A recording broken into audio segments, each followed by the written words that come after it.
Vamos a comenzar con la disertación de Romina Frangella y María Victoria Riccioli. Ellas son psicólogas residentes de la residencia de Cava de cuarto año, de la residencia de Sistemas de Información en Salud.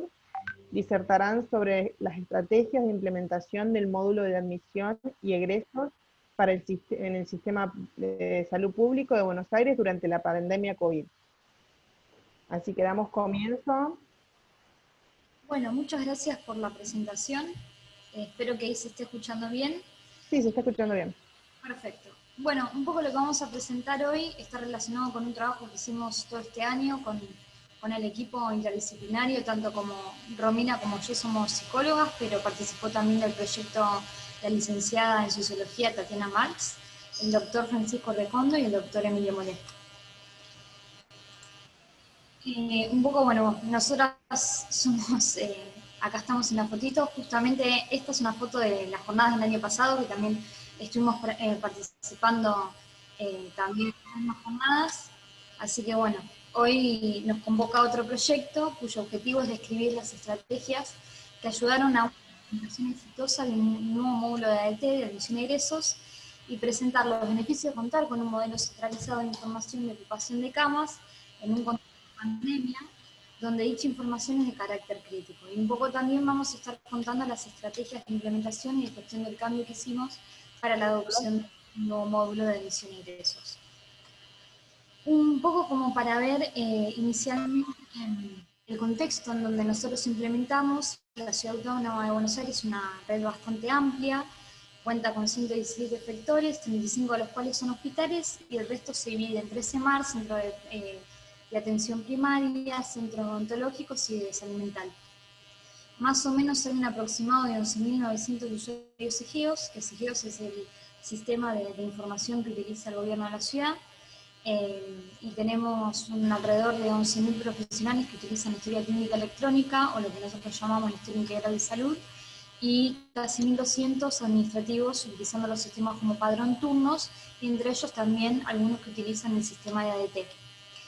Entonces, un poco como para contextualizar, por el tema de justamente la pandemia COVID, se necesitaba contar con información actualizada de ocupación de camas de los 3 hospitales de agudo, más los 2 pediátricos, y el Hospital Muniz, el Ferrer y el Grierson. Como un poco adentrándonos en SIGEOS, SIGEOS es en realidad un sistema que se empezó a diseñar y se empezó a implementar en el año 2004 ya, como un sistema cliente-servidor, está instalado en las computadoras de los hospitales y estaba más focalizado en lo que era la capa administrativa, como la identificación de pacientes, las internaciones, turnos, lo que tenía que ver con el sistema de facturación. Pero en el año 2010 pudo empezar a mejorar en sus aplicativos con las nuevas tecnologías y cambió y se migró a una infraestructura de red. Los aplicativos antes se alimentaban con bases locales, y a medida que fuimos avanzando en la tecnología y pasando en infraestructura de red, empezaron a consumir tablas maestras. Sin embargo, hubo aplicativos que nos quedaron consumiendo tablas maestras, y otros que nos quedaron consumiendo tablas locales. Así como Padrón e Historia Clínica consume tabla maestra de pacientes, hasta marzo de este año, el modulito de admisión e ingresos, es decir, el módulo de ADT, en donde se registran las internaciones, los pases y los egresos de los pacientes en la internación, nos había quedado consumiendo tablas locales, hasta que en este año, en el contexto de la pandemia, se decide implementar este nuevo módulo de admisión y egresos. Un poco para ver el contexto de dónde partimos y cómo era este módulo anterior, que estaba instalado en las computadoras de las oficinas de admisión y egresos, tenía distintas dificultades. Una de ellas era la dificultad de compartir información a nivel central con el Ministerio de Salud. Por otro lado, cada hospital tenía su base local de camas, como habíamos dicho, que difería de los lugares y la dotación de camas reales. Esto por varias razones, pero una de ellas es que no había un sistema de ABM de alta, baja y modificación de camas y de lugares estandarizados. Entonces hacía que haya una brecha entre lo realmente existente en el hospital y lo que se representaba en el sistema. Así que bueno, eso como para tener en cuenta que la actualización de este registro local se encontraba a cargo de los administrativos del hospital sin este proceso de ABM, generando brechas entre lo que representaba el sistema y la realidad. ¿Hacia dónde fuimos? Bueno, la idea, cuando empezó todo esto de la pandemia, era crítico tener información actualizada del estado de camas. Entonces tuvimos que pasar de un sistema distribuido, es decir, donde cada computadora, en donde cada hospital manejaba su tabla local de camas, a un sistema centralizado de admisión e ingresos que consumiera tabla maestra de lugares y tabla maestra de pacientes. Los beneficios del nuevo módulo, bueno, lo que todo el mundo sabe, digamos, contar con una tabla maestra de pacientes y que un módulo consuma una tabla de pacientes donde hubo un proceso de acreditación de identidad, mejora sustancialmente lo que es la seguridad del paciente. Por otro lado, nos permitía tener información más adecuada del paciente, por ejemplo, el georreferenciamiento, entre otros datos. Y también lo que nos permitía esto es avanzar hacia una segunda etapa, que actualmente la estamos realizando, que es la identificación de los pacientes en la internación con pulseras identificatorias. Por otro lado, este módulo nos daba la posibilidad de que estuviese accesible a través de cualquier PC del hospital.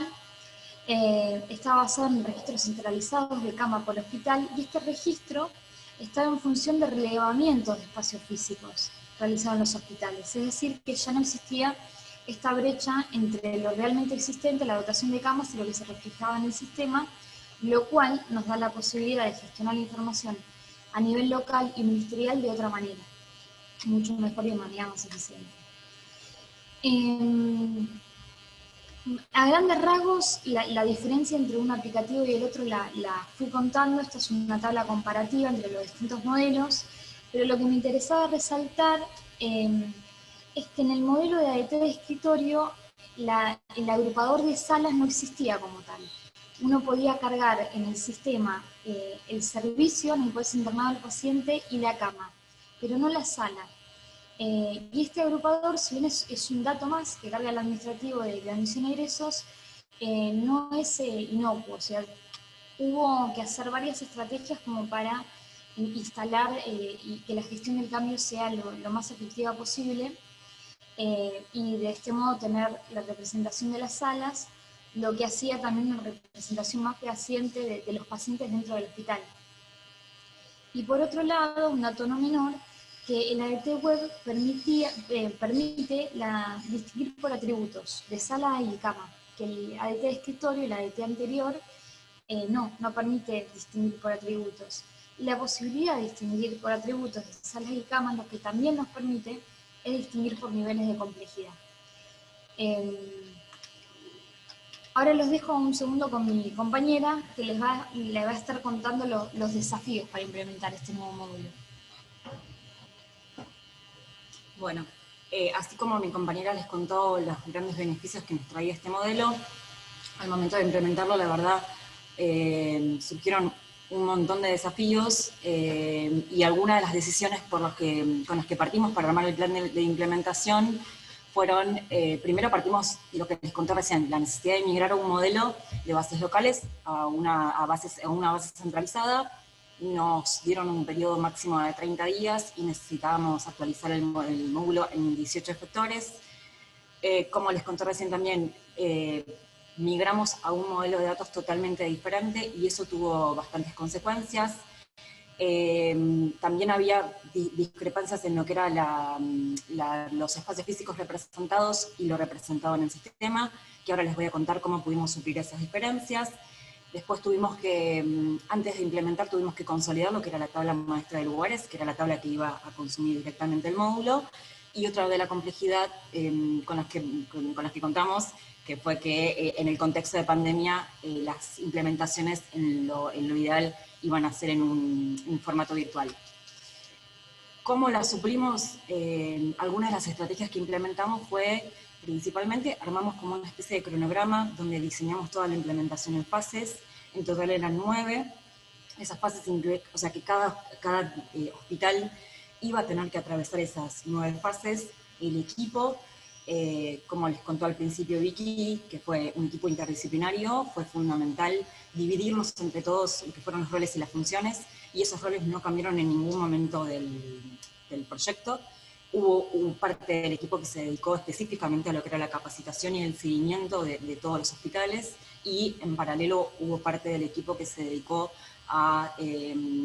teníamos un feedback, contacto constante con los efectores, y eso hacía que se necesiten mejoras todo el tiempo, y se dedicaron específicamente a lo que tenía que ver con el circuito de desarrollo, de preparar los requerimientos y los testeos.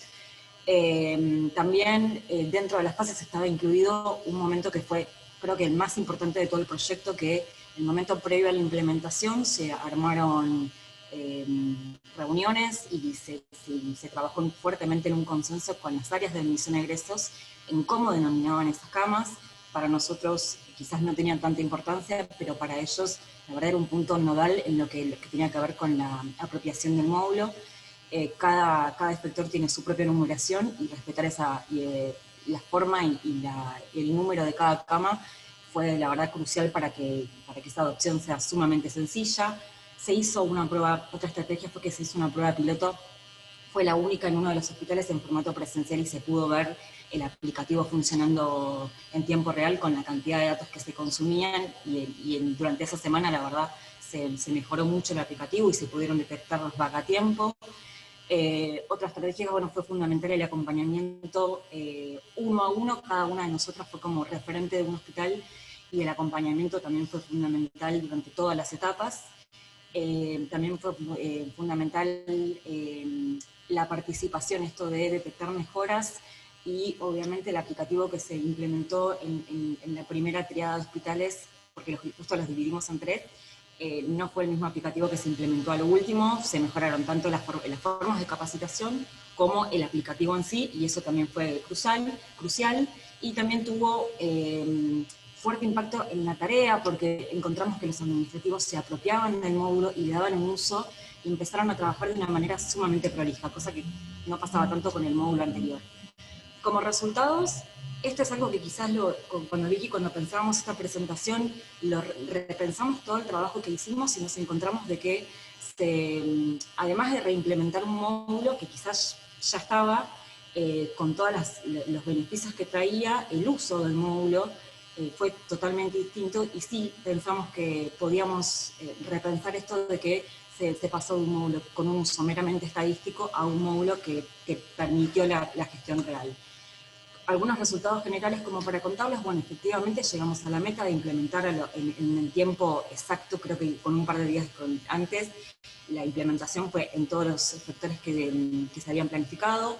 Contamos con, bueno, esta implementación y el modelo de datos permitió alimentar y la creación de tableros de información que se le actualizaban a nivel real, y esto en el contexto COVID era fundamental. Contamos con una tabla maestra de lugares y los correspondientes circuitos de ABM, que era fundamental para mantenerla actualizado. Se construyeron gracias a este módulo los cimientos para lo que sería en un futuro la integración con los procesos en el ámbito clínico. Y después nos dimos cuenta que algo que se generó es que los efectores empezaron a darse cuenta de que el paciente consultaba y que estaban trabajando en red, cosa que antes no pasaba. Y acá queremos contarles algunos resultados con respecto a lo que es la información a nivel de gestión. A nivel local, el aplicativo y la parte de reportes que ahora les vamos a mostrar permitió conocer en tiempo real el estado de la ocupación de las camas, y eso hizo que se fortalezca mucho la comunicación entre la capa administrativa y la capa clínica. Y después a nivel central, ese mismo aplicativo fue empezado a ser utilizado por referentes a nivel central, que eso permitió tener un conocimiento del estado de las camas muchísimo más actualizado de las estrategias que tenían con anterioridad. Y después, sí o sí, encontramos que hubo un mejoramiento de los procesos en área de admisión y egresos, porque quizás había hospitales que demoraban, con el aplicativo anterior, demoraban mucho lo que era el egreso de los pacientes, o a veces no se hacía, y este aplicativo, como tenía un alto impacto, la verdad mejoró directamente lo que eran los procesos en sí dentro de las áreas de admisión a egresos. Esta es una mini capturita que les queríamos mostrar de lo que permite el aplicativo de ADT, que es, permite obtener reportes de lo que es ingresos, los pases, los pacientes internados, los egresos y el estado de las camas. Cada uno de esos apartados tienen filtros donde los usuarios pueden seleccionar el tipo de información que quieren filtrar. También otra de las funcionalidades que incluimos fue el aviso de si el paciente está internado en otro hospital, es decir, quizás que ya tiene una internación abierta en otro efector, entonces eso hace de que los procesos sean un poquito más prolijos, y otra de las funcionalidades que se agregó fue la posibilidad de bloqueo de camas. Esto era como un pantallazo que queríamos mostrarles. Otra de las cosas fue que el módulo de ADT fue una de las tantas fuentes que se utilizó a nivel ministerial como para la creación de lo que era el tablero, donde mostraba en la página del gobierno de la ciudad tanto la ocupación como el nivel de complejidad, y después, bueno, los siguientes tableros que mostraban la progresión de la ocupación, y también lo que permitió fue el dato agregado de lo que era la demografía de los pacientes internados.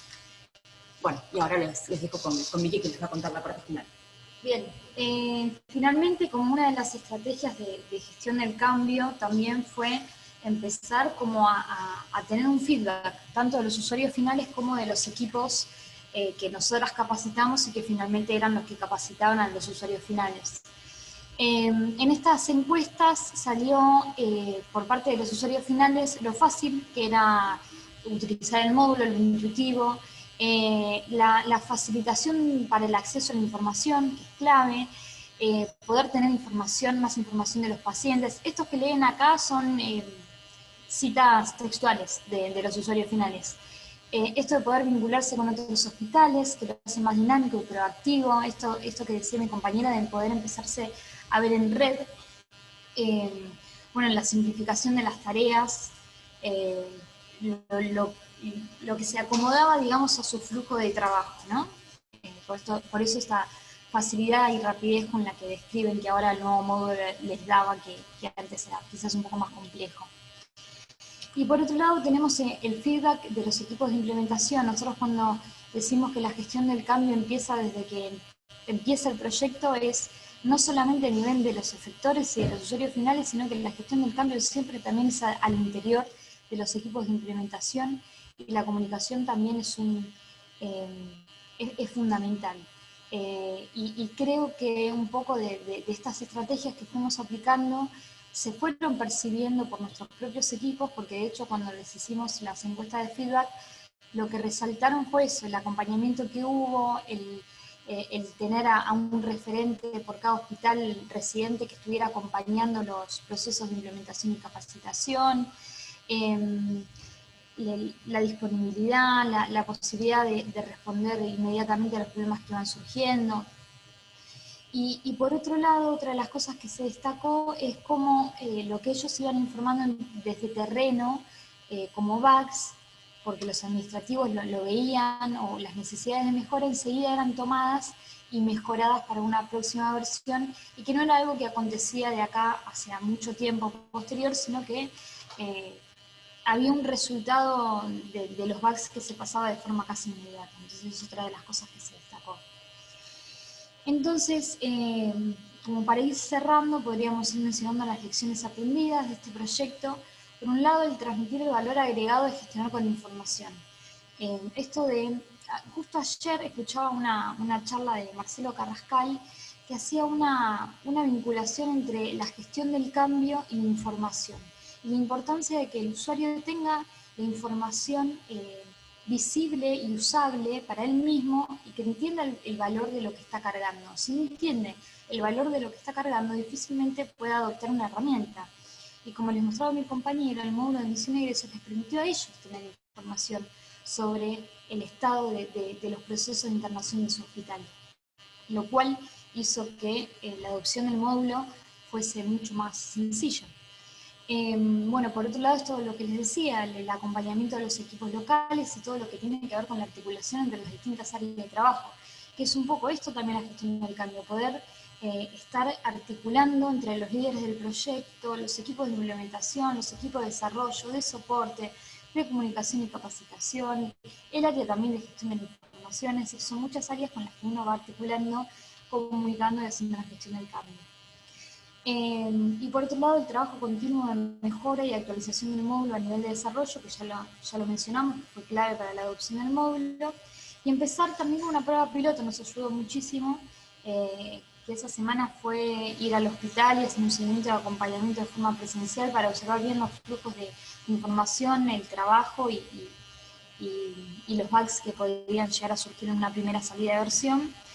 Y después, como último, pero no menos importante, pensar que a veces las implementaciones son a medida, es decir, que hay que hacer un equilibrio entre lo que es la estandarización de procesos, que obviamente que es fundamental estandarizar un proceso a la hora de implementar sistemas de información en salud, pero también entender que las organizaciones tienen su forma de trabajar, vienen con su historicidad, sus modalidades, y que a veces hay que estar haciendo como este equilibrio entre lo que se estandariza y respetar también la heterogeneidad de las modalidades de trabajar de cada uno de los sectores. Así que bueno, eso un poco como lecciones aprendidas de nuestra gestión del cambio y la implementación del módulo.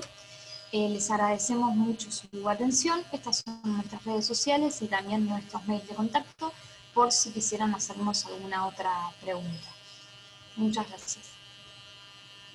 Muy bueno, Victoria, muy bueno, Romina. La verdad que está buena la implementación que hicieron y toda la evaluación. No sé si había alguna pregunta en el chat. Yo me anoté para preguntarles algo. ¿Usaron algún tipo de indicador para hacer seguimiento del uso, de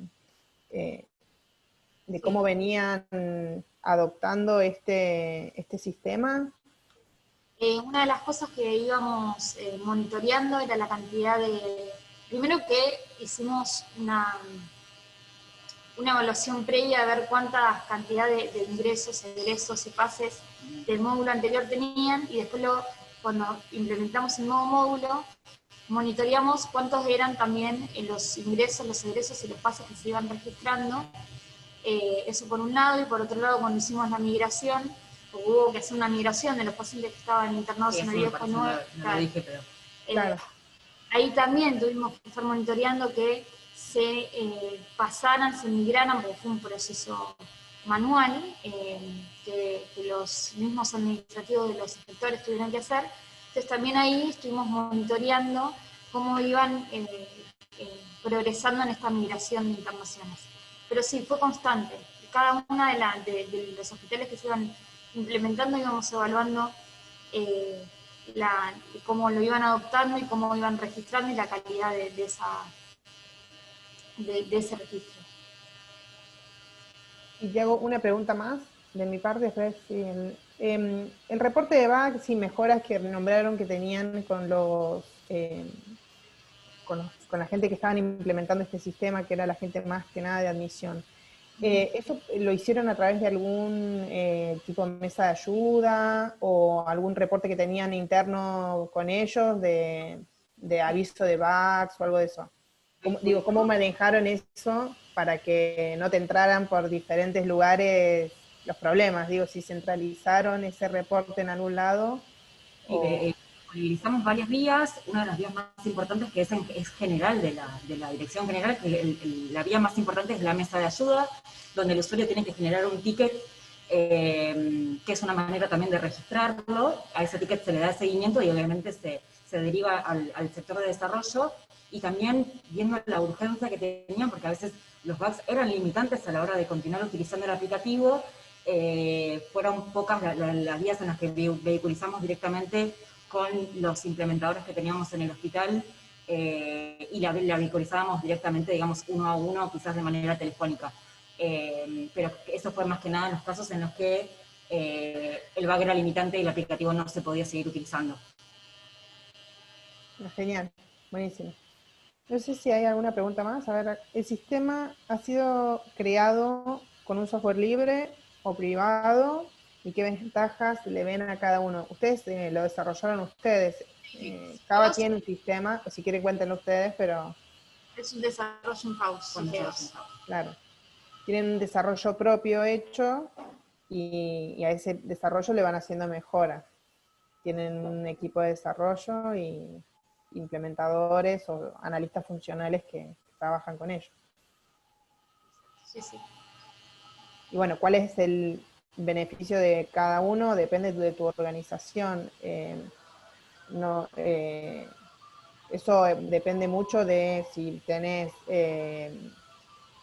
la capacidad de desarrollo o no. Sí, en nuestro caso fue fundamental porque nos encontramos que las áreas de admisión e ingresos tienen una heterogeneidad en los procesos muy grande y esa heterogeneidad es muy difícil de representar en un aplicativo único.